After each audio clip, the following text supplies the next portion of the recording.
হযরত আয়েশা সিদ্দিকা রাদিয়াল্লাহু তাআলা আনহা বলতেছে যে আমি মিনায় অবস্থান করতেছিলাম।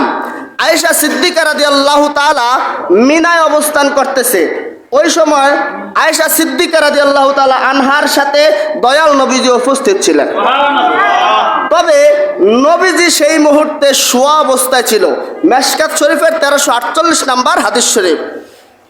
আল্লাহর হাবিব ঘুমিয়েছিলেন, ঘুমান নাই, বরং রাসূলের মুখের উপরে একটা ঢাকনা ছিল, একটা চাদর দেওয়া ছিল।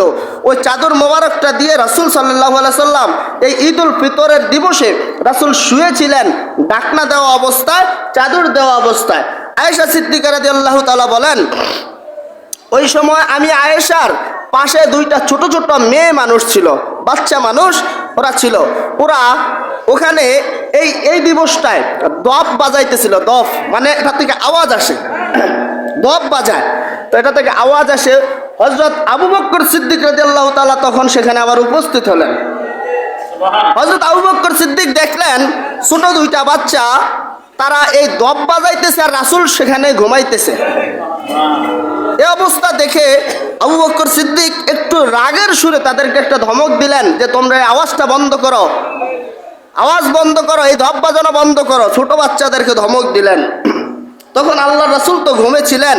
হঠাৎ করে রাসূলের এই চাদর মোবারকটা সরিয়ে ডাক দিলেন, হে আবু বকর সিদ্দিক, আজকে ঈদের দিন, তাদেরকে আনন্দ করতে দাও, তাদেরকে ধপ বাজাইতে দাও, তাদেরকে উদযাপন করতে দাও, তাদেরকে ধমক দিও না।